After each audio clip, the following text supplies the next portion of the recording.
There's a distinct lack of real sport around at this time of year. Sure, we've got the Olympics, the Euros, Wimbledon and the Ryder Cup, but give me a wet, windy midweek in Hull anytime. The football's back and so are we. This is your first e-Spurs podcast of a brand new season. Come on, you Spurs! Come on, you Spurs! Come on, you Spurs! Come on, you Spurs! Come on, you Spurs! Tottenham, no one can stop them. We're gonna do it like we did last year.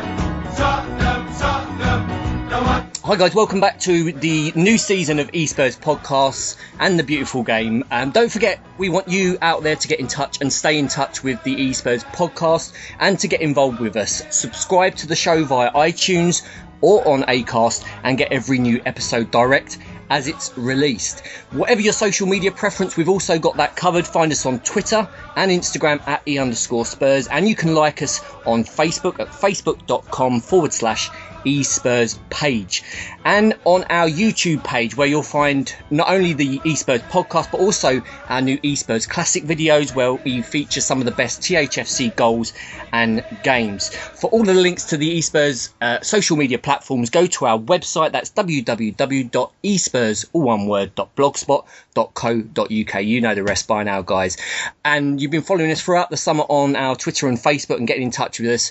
So on the e-Spurs podcast tonight, the first of the new season, we'll take a look at the team's performance in our pre-season games in Melbourne and Oslo. Then we'll be talking transfers and ask whether Spurs have done enough to be able to compete with the millions spent in our against our top four rivals. We'll be putting your questions, as always, to the e-Spurs team, and we'll preview the season opener at Goodison Park and tell you how you can get involved in the e-Spurs podcast prediction league and compete against the e-Spurs panel. So that should be interesting. Stick around for that towards the end of the podcast tonight. So let's kick off and introduce the three lads that are with us this week from the e-Spurs team. It's Jason, it's Ricky, and it's Ian. How you doing, lads? Welcome back. Good to be back. Hello, chaps. Good to be back. Great stuff. It is. It's good. I don't know about you, but I don't know where the summer went. It seems as if the Newcastle game was last week, doesn't it? And the summer seems to be getting shorter and shorter nowadays. Maybe the Euros had something to do with that. We won't talk about the Euros because we're here to talk about the real football, the real McCoy, and that is, of course, Tottenham Hotspur Football Club. So John is still away on his yacht in the south of France, so John can't be with us this week, but he'll be back with us next week. And we've got the e-Spurs panel to talk about the all things Hotspur this week. Let's kick off by talking about pre-season, shall we then? And of course, three games that were the sort of public games. Of course, they had the usual behind closed doors affairs, but the three games that we played: 2-1 Juventus, where Juve got two early goals. Lamela scored in the second half for us. Atletico, where they won 1-0, but I think most will agree we pretty much bossed the game against Atletico. Hit the woodwork a couple of times, didn't we? And then, of course, there was the Inter Milan game, the 6-1 against Inter. Kane, Lamela, Ali, Kane again, and Janssen getting the goals. So a mixed pre-season, finishing off rather well. Of course, just pre-season. So, Jay, should we read too much into the pre-season? No, I think it's impossible because the normal team, if you think about it, have just played that one game against Inter, and you just don't know how far Inter are into their preparations and things like that. And, you know, I've seen so many games in this International Champions Cup that's been going on, and there's so many substitutions, and their games are difficult enough to work out what's going on. So, you know, and we, of course, will always remember that we beat Roma 5-0 in a friendly at White Hart Lane, and then we famously, of course, then won 2 of our first 8 games or something. Well, no, we had 2 points from 8, wasn't it? That's right, 2 points, yeah, from 8 games, not 2 wins. So, but obviously, you know, playing a decent side like Inter, it's good for the confidence of the players that came back after a disappointing Euros. Good to see Harry take a couple of goals. A fantastic goal from Lamela, a proper goal for Janssen. Dele Alli looking quite good. I thought the first half of the game, it looked like a bit of a warm-up for the Chelsea away game because the tackles were flying in and Mason was certainly getting involved, and you thought, yep, this looks a bit spikier for a pre-season friendly. But I don't think you can read too much. The big stuff, of course, starts next week, and it's a tough opening game at Everton. And, I mean, Jay's mentioned there, Rick, quite rightly, the performances of a few players. Janssen got his first touch as a Spurs player, didn't he? Who's impressed for you during the 3 games that we were able to see? Cameron Carter-Vickers looked exceptional in the game against Inter. Harry Winks, again, came on, done very well. We've got some really, really good youngsters coming through. We've got Marcus Edwards again, looks very, very good on the eye. So it'll just be interesting to see with the youngsters if Poch is going to give them the opportunity this season, what with the extra games we're going to have. Obviously, we have the Champions League games, and we've also got the League Cup, FA Cup, which, although we want to take seriously, we'd like to see some of this youth coming through like he's done in the past couple of seasons in embedding them into the team. So I thought it was a really, really good, exciting time watching that Inter game. There was really, really good periods of play. We controlled the ball, dominated possession, some lovely, lovely goals. Great to see Janssen score. Great to see Kane and Ali back amongst the goals. And I have to say, during the summer, obviously, the criticism of Kane, how well did he take that second goal? Oh. It was like he'd never been away. So it really, really is hopefully going to be the best way to go into the start of the season. It's very difficult to kind of judge those first couple of games in Melbourne because the squad we had out there, it was very much a kind of young squad. And you have to take into account that we're playing against Serie A champions in Juventus and the Champions League runners-up in Atletico Madrid, so they're not poor sides whatsoever, and our youngsters did a fine job out there. So, and at that stage of the season, it's all about performances as opposed to results. But we all want to see the team win, and it was great to see that emphatic win against Inter. Yeah, it certainly was. Certainly, I mean, they're all over Inter, weren't they? Inter certainly don't look ready. As Jay mentioned, you know, we're not too sure how far they're into their pre-season or preparations, but boy, they bossed that game. Ian, were there any areas from the 3 games that you saw and thought that still needs to be improved before we kick off against Everton? I think the games I saw, I was a bit worried, if that's the right word, with regards to how quickly we were exposed down the right-hand side for Inter's solo goal. I've not seen Walker done for pace as he was. I know he was sort of out of position, but he'd normally got the pace to get back. But I think he took the goal well, but he managed to outpace Walker, and that worried me. Yeah. But outside of that, the other 2 games, I'm with the other lads. They were just fitness proving and checking out some of the youngsters, and to be fair, those first 2 games, what did we learn? I thought it was good to get the youngsters on, but I shouldn't be too worried about the first 2 performances. We just need to, as I think Jason, Ricky have said, we just got to get ready for next week now. So I wasn't too bothered, to be honest, Andy. They often say, don't they, we can have a great pre-season then end up losing the first game of the season. It can work the other way. You can have an appalling pre-season and then go on a great run. So it's hard to judge, isn't it, from these games. Great to see some of the youngsters brought in. You mentioned Carter Vickers there. I thought he did well. Harry Winks, had a good summer in the midfield. But it was also nice against Inter to get those regulars back, wasn't it? And it was almost reassuring to see the likes of Walker and Rose back on the pitch, and Lloris in the second half. It's great to have him back in goal. We'll be talking transfers, obviously, in the second part of the podcast tonight. But in terms of Janssen, Jay, what did you make of Janssen's performance overall in the new games? There's lots of talk about him maybe playing as a 2 up front with Kane. Does he have what it takes for you to play up top on his own? Well, again, I think it's far too early. I mean, I can't profess that I watched Dutch football. Obviously, his goal record that he's come with is very good from Holland. But then, so was Alfonso Alves or whatever, and he could be a Van Nistelrooy. We just don't know. We just don't know how he'll settle. I think I'd be surprised if he plays as a 2. I think Pochettino's preferred way is obviously the 1 up front, and I think he's genuinely been bought to play as that. As 1 up front more often than not, with the chance then that if we are chasing a game late on, then maybe we can switch to 2. But certainly I thought the the games down in Australia, it was very, very difficult with so many youngsters on the pitch and against two decent sides down there for him to make much of an impression. There certainly wasn't much service going into him. But yesterday when he came on, he looked like quite strong. He was holding the ball up well. And he certainly took his goal well. So, we just don't know, do we? I mean, it's the same as any of the players we've brought in, even those famous 7 that we brought in. You looked at each of those 7 and thought every one of those, when we bought them, you could find a reason that we went out and bought them. And some will work out and some won't. And I mean, Soldado's the prime example of that, isn't he? I think when we bought Soldado, everyone would have said what a really good signing that was, proven goal scorer from a top league, and it just goes incredibly flat. So, the jury's out. I don't wish to be a downer on the boy, because all we can say is he's looked okay in that second half against Inter. But, the Premier League's a different thing, and what he'll need is a nice early goal. If he can score in one of his first 2 or 3 games and get himself off the mark, then hopefully that will give him the confidence to go on. Yeah, and Rick, just finally on the pre-season, Lamela in the side just keeps getting better and better, doesn't he? He does look a really, really, really classy player now. It's just such a transformation as to the player that first came on board, where I think we'd all say that in terms of the quality, he just didn't seem to... It looked like he was lacking it. Technical ability, he had it there, but now it is consistent and he's producing it pretty much every game. And the goal was, I don't care what kind of game it is, competitive or not, to strike a ball like that. It was a fantastic finish, and let's hope he's got some save for Goodison Park.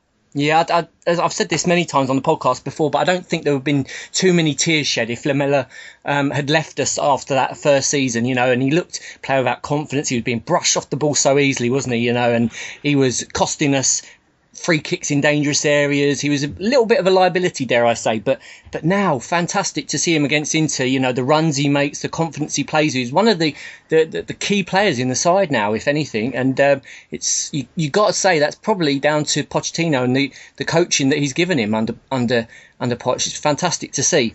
Just on Lamela, Andy, I thought his best performance in a way was when he came on in that very first game against Juve. Yeah, I think he came on for the second half and scored in that game. But it was how he looked a senior player on the pitch. Obviously, he had a hell of a lot of youngsters, but he looked like he had the personality to go and demand the ball off the youngsters, and he was trying to help them. And you thought, he looks now a senior player for the first time. Somebody that looks at himself and says, do you know what? I am a proper first-team player. There'll be a little bit of pressure from my place, but there's a lot more demanded of me now, and it's time I did deliver. And I was impressed with just his general attitude in that 45 minutes against Juve, as well as the goal he scored in that game. Yeah, and it's nice to see the comments he's come out with, about not wanting to leave Spurs despite the difficulties that he's been through and things like that. And he seems like the type of lad that, he's not going to moan, he's not going to kick up a fuss. He seems pretty grounded and pretty hard working, doesn't he? And it's all working out pretty nicely in there, really, considering the doubts we all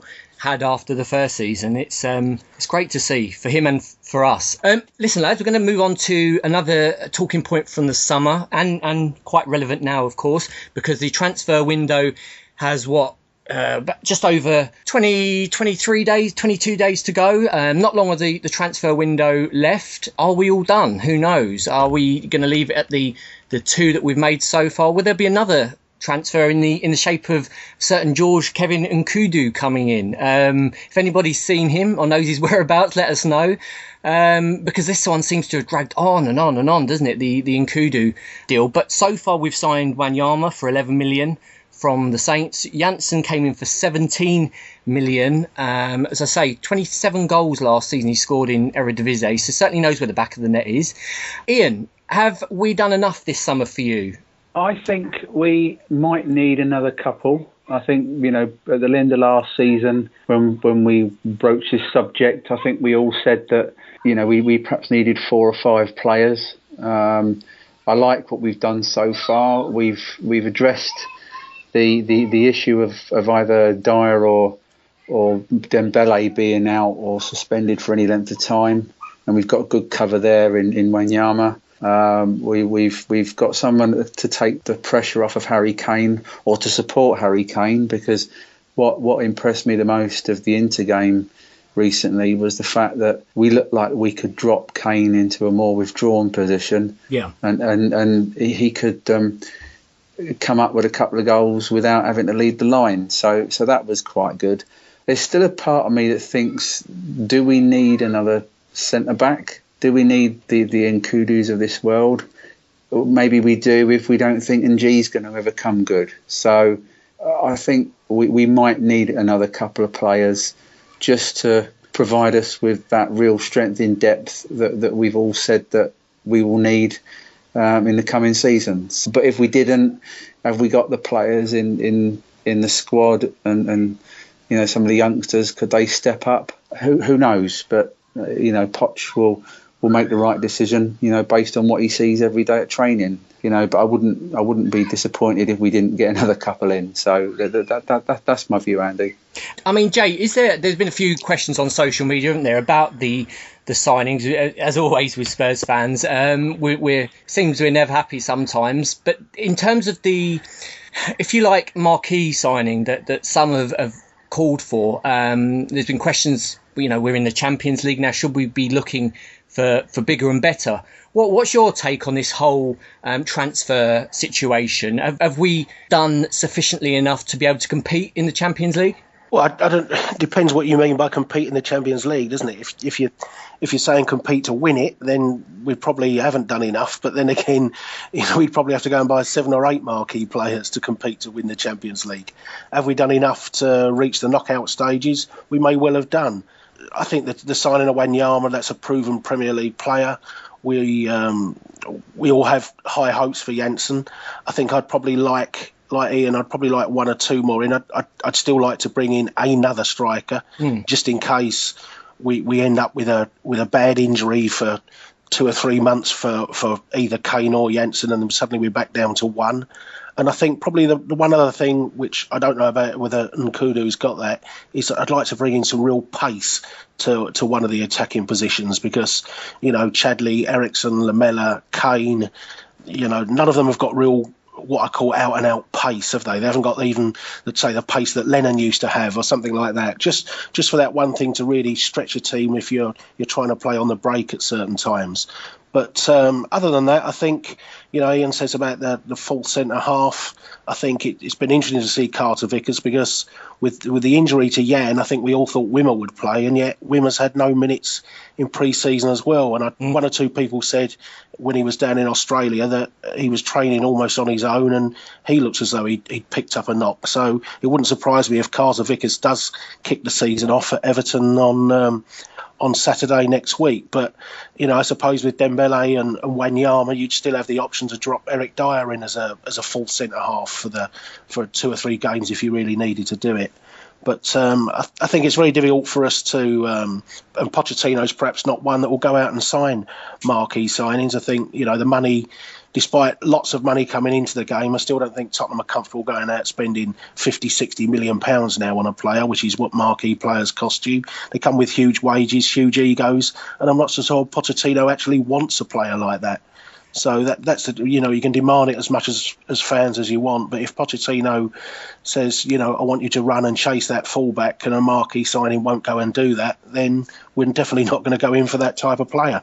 It's interesting, isn't it, Jay? Because on one hand, you look at clubs like, the Man U's, the Man Cities, the Chelseas, the Liverpools, who have all this summer gone out and spend shed loads of cash on players to bring into the side who are ready to come straight in and improve their team or their squad, and it seems we're going down a route similar to that of Atletico Madrid or a Borussia Dortmund of bringing younger players through the system. Atletico, we know, have done well in their league, but is there a danger that by doing what we're doing, bringing young players through rather than buying established players, that there's a danger we might, like Atletico, end up being always the bridesmaid rather than the champion that goes out and spends that sort of money? Because you don't get many clubs who adopt the policy of bringing younger players through in the big leagues, do you, that have been successful?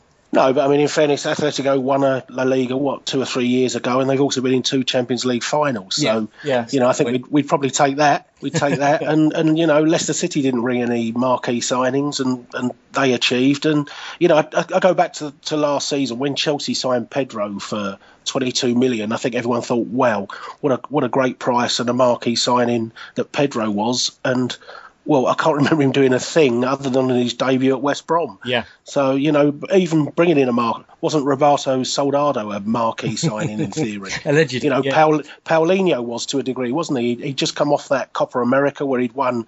It was best player in a tournament that had Xabi, and it had Iniesta, and it had all the top players from, I think Pirlo was there, wasn't he, with Italy and that, and yet Paulinho was apparently player of the tournament, and we all thought, wow, look at this, 17 million quid, top quality Brazilian, a full international that's a regular in their side, and look how that one turned out. So, and yet when we signed Eric Dyer, I think everyone was like, 4 million quid, Eric Dyer, Portuguese centre. What have we done here?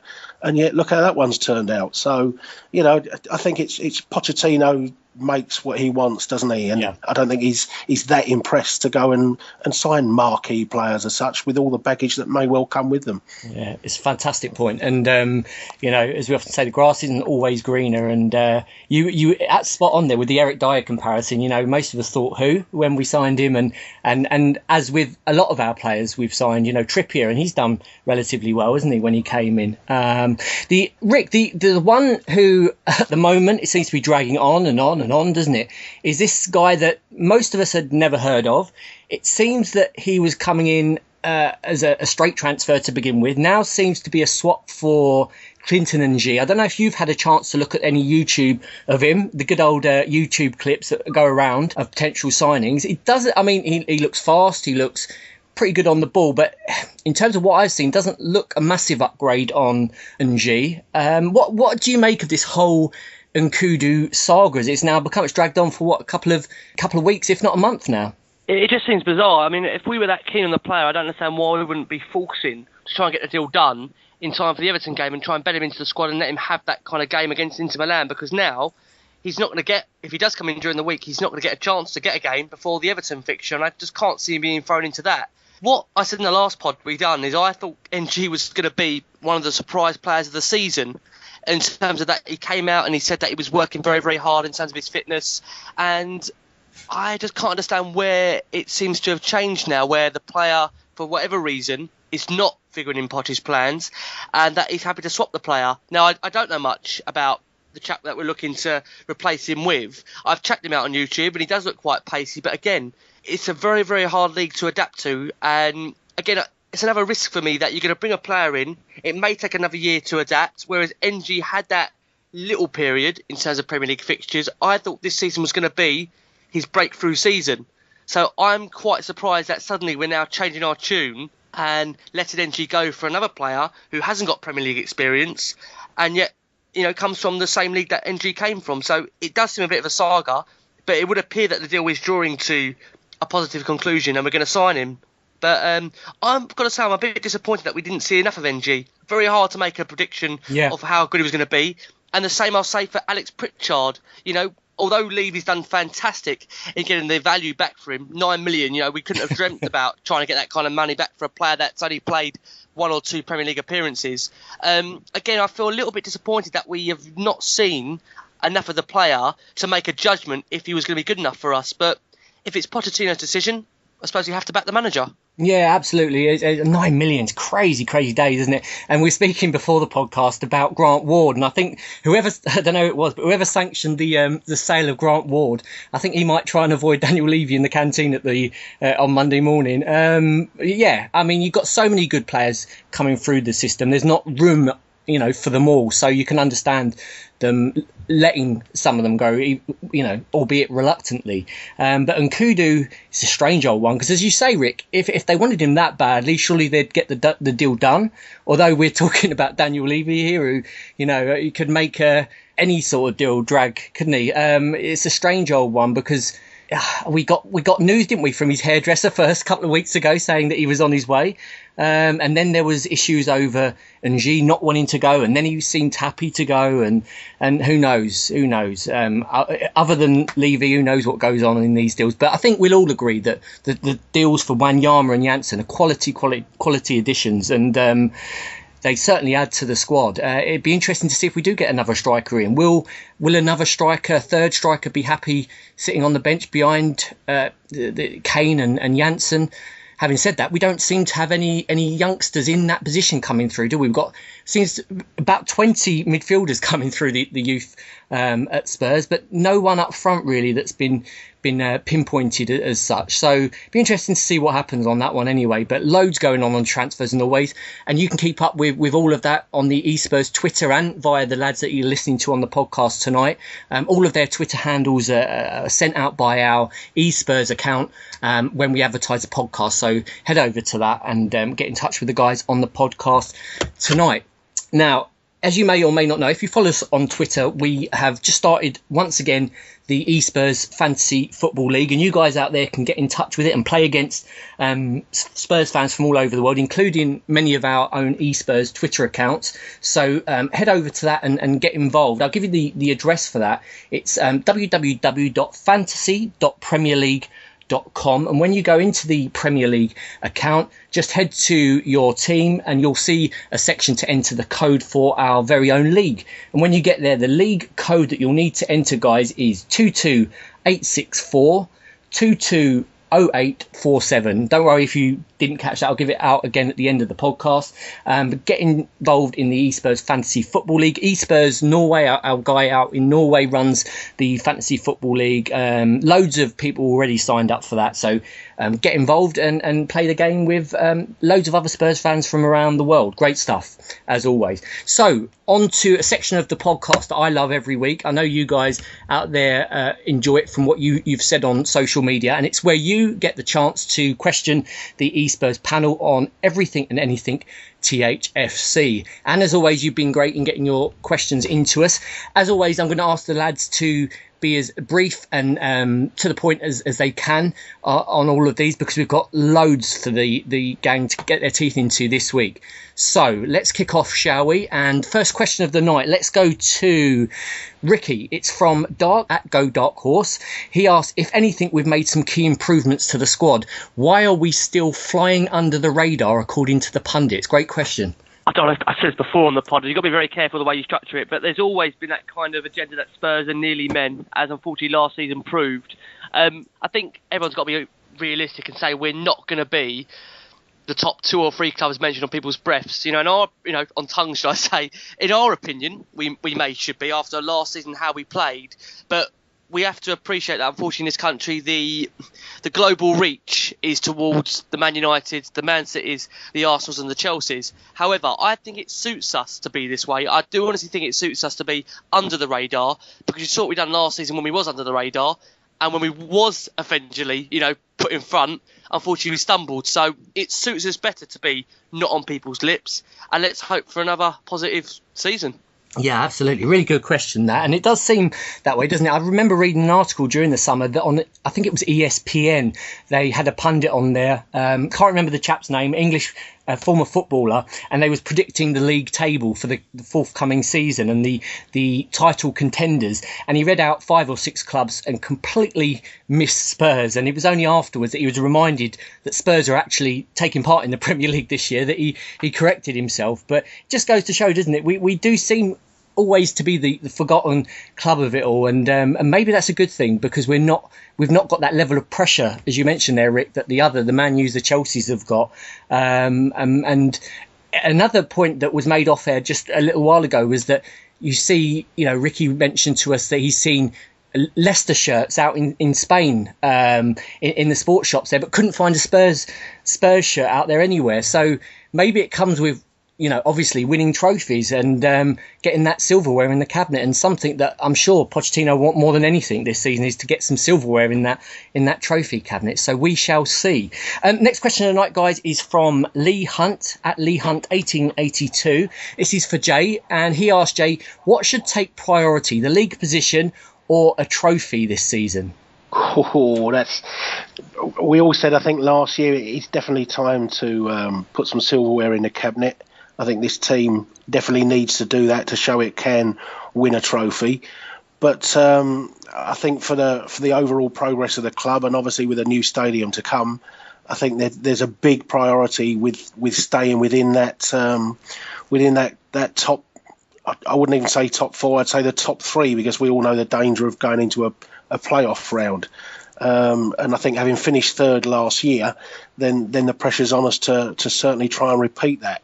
I think every fan has a different opinion whether it's better to have top three and no trophy, or a trophy is better than anything else. I think, and it depends what day you ask me on. There's times when I think, you know what, I'd swap everything to have another day at Wembley and another trophy win. Yeah. And then you suddenly, that Champions League draw will come out, and it may well be, I don't know, Barcelona, Tottenham, Napoli or something, and you'll be thinking, do you know what, do we really that fussed about the Carling Cup and a day at Wembley? So it's a difficult one. It really is. I suppose that the thing is, be greedy and say, let's make sure we finish in the top three, and we do at least pick up one of those domestic trophies. Okay. Sorry, I can't give him the answer he probably wants. Cracking question though, and some really good ones. Like, Jay, let me put it to you like this: if we end the season in May with an FA Cup in the cabinet, but finished 5th in the league, is that a good season? Again, it's a good one on a Monday and a bad one on a Tuesday and a good one on a Wednesday. It's difficult, isn't it? I think if we're not going to be in the top 4 or top 3, then we would definitely need a trophy to feel like we got anything from the season. Yeah. I think that the thing is, I think if you're trying to push the club forward, and we do want to become a side that is genuinely competing for trophies season in, season out, then the way to do that is to make sure you keep your best players. And I'm not so sure that winning a Capital One Cup would be enough to keep players at the club in the future and still be able to attract the really big players. So I think it is important for us to have a little run of 2 or 3 years of guaranteed Champions League football. And I think that's the only way we'll keep our best players and we'll attract better players to the club, unfortunately. It's a great point, and good question. Brilliant question. Next one's for Ian. This is from Josh Fitter, at Josh Fitter 95. He asks, what are your predicted top 4 for the forthcoming season? Oh, wow. Put you on the spot there, Ian. Yeah, right. Let's go through this. Talk about put me on the spot. All right, I'm a Spurs fan. Tottenham at the top, and then I think Manchester United will probably do well, and I think Manchester City will do well. So Tottenham, Man United, Man City, and one of the other London clubs. Do I have to name one? No, I think we'll let you off that one. I think you've been put under enough pressure there. So it's interesting, isn't it, Ian, from what you're saying there? Arsenal, Chelsea, possibly missing out on top 4. Yeah, I think that they're, in all seriousness, I don't know whether the other lot down the road we talk about strengthening squads. Yeah. What have they done? And I know, having looked at some of the stuff on social media, their Twitter followers are in much more of a meltdown than some of our Twitter followers are, and I think we've done really well with the 2 players that we've got in so far. So I don't see that happening. At Chelsea, I still genuinely believe that there's problems at that football club, and I still think that they are a long way away from challenging again, says he, hopefully, and I think that. It'll be interesting to see how Conte gets on with some of the more egotistical members of the Chelsea playing staff. So I don't see them being able to perhaps compete with the strengthening work that has been carried out at Old Trafford and the Etihad Stadium. In my opinion, it's a while John Terry's there, let's say, I think it's a very divisive place to be, Chelsea. I think John Terry has a lot of control in that dressing room and makes it difficult for any manager that goes in there. I think Conte's comes across as a very strong-minded manager in the way perhaps that Mourinho's a strong-minded manager. And I think that can work one of 2 ways. I think if results are going well and great, I think as soon as results start going against Chelsea, that's when we'll see the real test of Conte and whether he can keep that dressing room on side. Because I think the dressing room, John Terry, controls that dressing room. Yes. So it'd be interesting to see, and I genuinely can see it imploding again on Chelsea. be fascinating season. Just very quickly, I want to go to Jay and Rick on the top four for this season. Rick, your top four for this season? I'm going to say, I have a feeling Chelsea, mate. I hate to say it. Believe me, I hate Chelsea, but I do have a feeling because of the Champions League football, they haven't got the Champions League football, not the Europa. It may just play into their hands. So I'm going to go for Chelsea to finish first. Yeah. I'm going to go for United to finish second.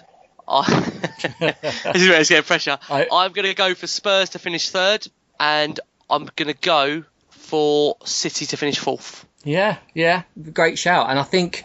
Because I say that, I know people probably think I'm crazy putting Spurs ahead of Guardiola's Man City, but the reason I'm doing that is that Guardiola is still very new to this league, and I think he's going to catch a fright just in terms of how quick you have to win the ball back over here. In Germany, you very much have that kind of time to compose yourself, get back into position. But with English football, as we boys know, we watch it every week, it's such a different game. Yeah. And what he's trying to translate to those players in terms of a style of football, I don't think he's going to be able to do that in a season and in such a short pre-season that he's had. So I think it plays into our hands, such as that we've had the same manager in charge. We haven't tweaked too much. And yeah, I'm still confident we're going to have another good season. Yeah, I agree, Rick. And it's interesting, isn't it, about Guardiola? I was having a conversation with someone about Guardiola the other day, and, it's bandied around this godlike manager, isn't it, because of what he done at Barcelona. But it's interesting. Somebody said to me, put him in charge of Wigan and see how he does. That's the real test of a great manager. And, it'd be interesting, wouldn't it, to see if he has that effect at a club where he really has to graft and really has to hunt around for the bargains in the transfer window and things like that. But yeah, that's all to come. Jay, your top four. I'm going for the same top four as last year, with the exception of Manchester United, who'll take Leicester's place. I've got a feeling Mourinho might, particularly if Pogba comes in, might just have enough to get across the line first. Like Rick, I worry about, or not worry's the wrong word, but I'm not sure that Guardiola's first year, particularly say between the start of the season and Christmas time, when he's still trying to get things as he wants. And I'm just sitting here watching Woolwich ripping through them at the moment at will. And they've just gone 2-1 up Woolwich, and Manchester City all over the place. And you're looking at that thinking, Guardiola's still, despite having brought one or two in, he's still got Mangala, Zabaleta, Cliche, Senya, Fernandinho, Toure. I mean, there's Navas, there's still Nasri.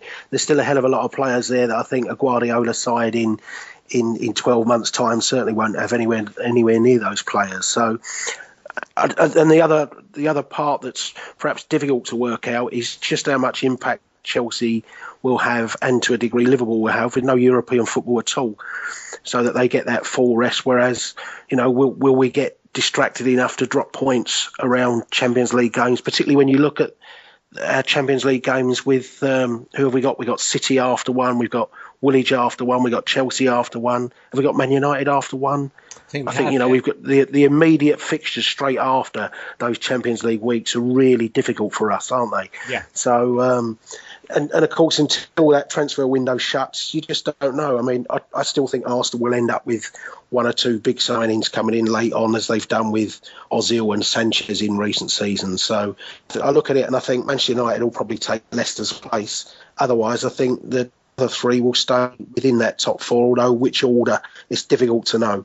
But I'd fancy perhaps Man United might well end up as champions. Yeah, you think Mourinho is a bit of a wounded animal, isn't he? After his experience at Chelsea, he's going to want to, he's not going to want to mess around this season. I'll tell you what, I'm looking forward to it. I don't know about you lads, but certainly whetting the appetite tonight and ready for the new season. Last two questions, lads, of the night. We'll rattle through these as quickly as we can. Question from Wanyama, 1882, at Wanyamania.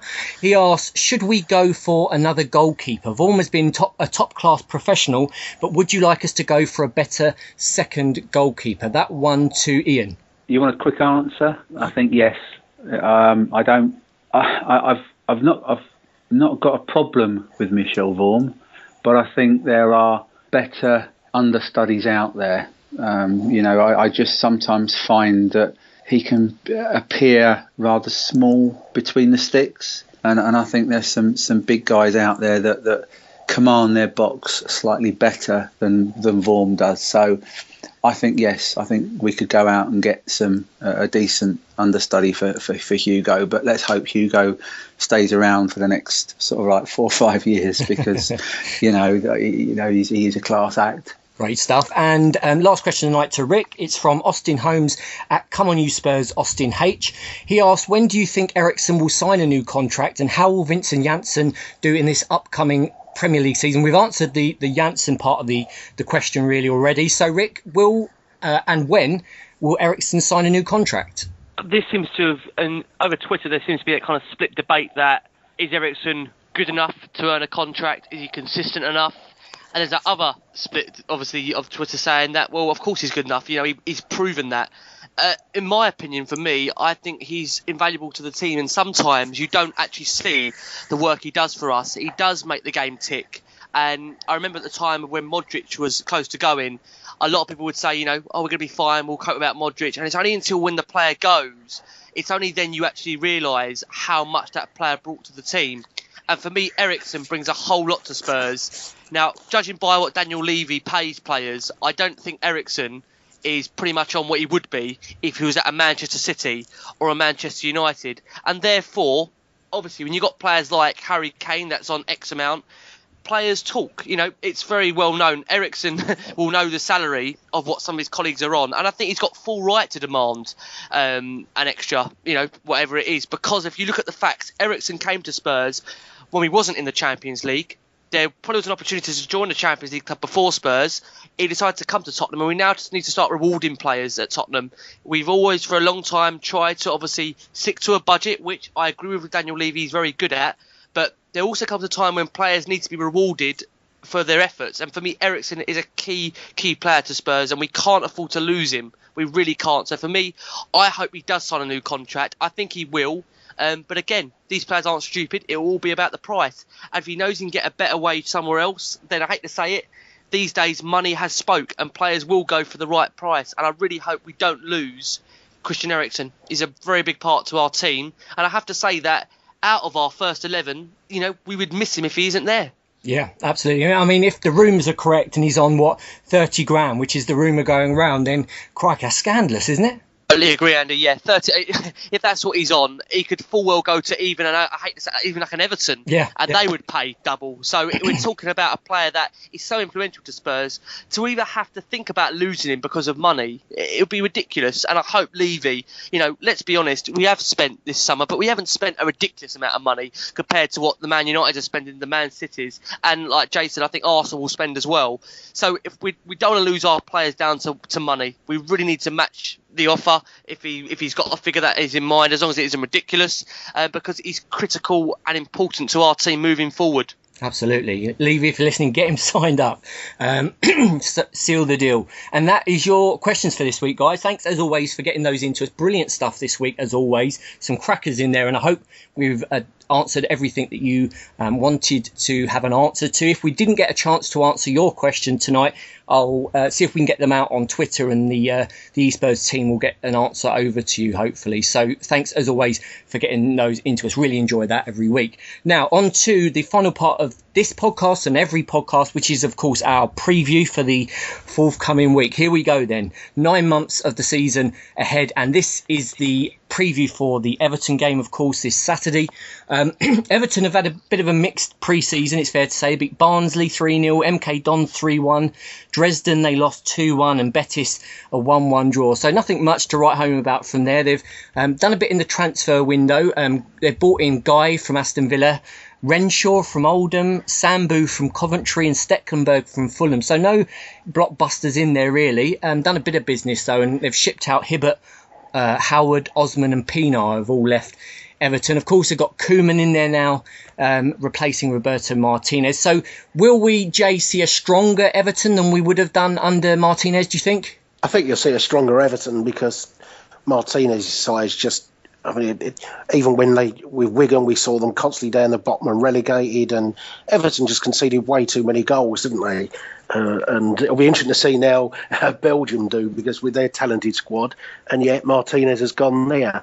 I think the key thing for Everton this year wasn't so much necessarily going out spending big, but it was keeping hold of Stones, keeping hold of Lukaku, keeping hold of Barkley, keeping hold of Coleman and people like that, which at the moment they've done, although, you know, it may well be come the end of the window that Stones and maybe Lukaku have gone.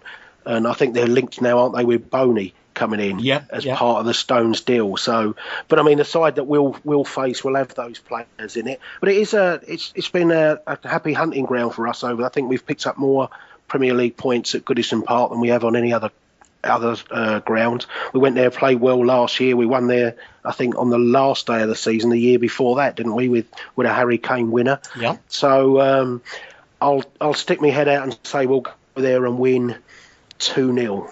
A nice 2-0, well, it'd be lovely, wouldn't it? Kick off the season in that way, a nice 2-0 win at Goodison. Ian, how important is it to get a result on the opening day in relation to the rest of the season?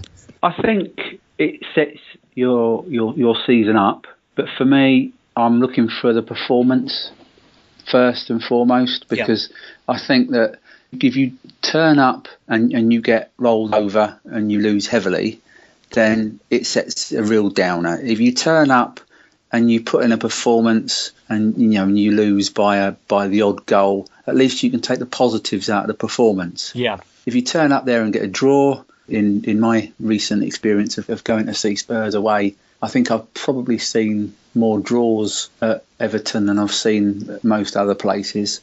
So if you go up there and you get a draw, then you turn around and say, well, okay, we could have done better or we could have done worse, depending on the performance.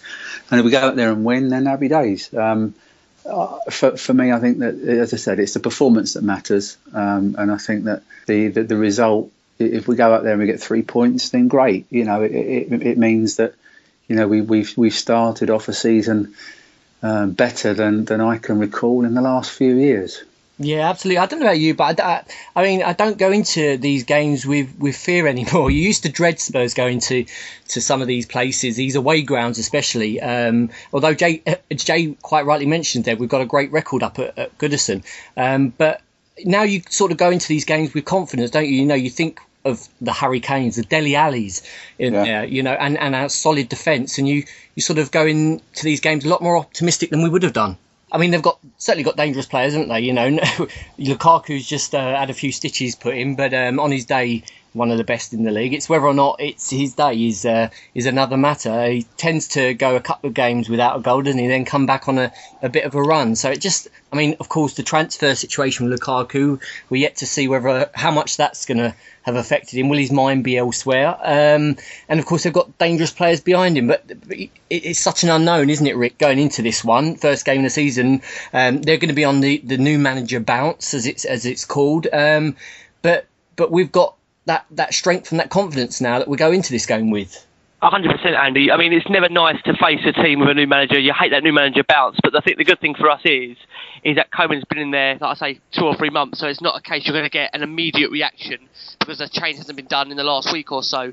So that may well play into our hands, and I'm still hoping that potentially the move for Stones, there might be some movement on that this week, which would hopefully disrupt them, because they're trying to get, obviously, Ashley Williams in as an exchange to get that deal done in order to allow Stones to move on. And the longer Stones is there, you see it in every club, that having a player around the dressing room that doesn't want to be there is never a good thing, and that may hopefully just play into our hands. So it'll be interesting to see. Obviously, Koeman's it's his way, he'll be trying to change the way Everton play, and it'll be a question of how far are they into his development in terms of trying to change that team. Whereas Spurs, we already know our style of play, and we pretty much already know what our best 11 is going to be. So it will be interesting to see, however, if he thinks about partnering Janssen and Kane up front, or whether he'll consider going with the one up top. For me, based on what I've seen so far in pre-season, I think they both could play together. However, I don't think he's going to do that on the first day. So we've got exciting options, and I am going to predict. I think we will go away there and we'll win. I think we're going to win 2-1. Nice 2-1 win up there. So far we're going for Spurs to win with 2 goals up at Goodison. Ian, you're the third and final member of the panel to give us your prediction for the first game of the season. 1-1. A 1-1 draw. A 1-1 draw. So you're going for a close 1-1 draw. I'll tell you what we're going to do this season, lads. Each and every week, we're going to keep these results now. We're going to put them into a league. It'd be interesting to see who comes out on top based on last season. If you listen back to any of the podcasts last season, my results in particular are particularly appalling. So my predictions. So it'd be interesting to see how we get on this season. We're going to put it into an e-Spurs prediction league. You can follow that on our website. We'll put a little table up on our website. John, of course, will be part of that prediction league. So you can play at home against us if you would like to take part. And follow us on our league table. See how well you guys are doing against the e-Spurs team. As I say, should be a bit of fun and see how we get on for the rest of the season. So it's a 1-1, a 2-1 and a 2-0. I'm going to say it's going to be close. I'm going to say it's going to be a 1-0 to Spurs. A 1-0 Harry Kane to score the goal for Spurs. Should be interesting. Listen, it's great to have it back, isn't it? After a summer of Euros that didn't really catch fire, after Olympic Games of under 21 football that's not quite the same, we're back with the real McCoy of the Premier League. It's fantastic, isn't it, to have it back? Whets the appetite, and here we go again. So don't forget, get in touch with us, guys, out there. Have your say on the podcast this and every single week. Get in touch with the e-Spurs team. Those Twitter handles are sent out via the e-Spurs Twitter account, and of course follow us on social media at _Spurs on Twitter and Instagram, and on Facebook. If you're on there, it's /e-Spurs page, all one word.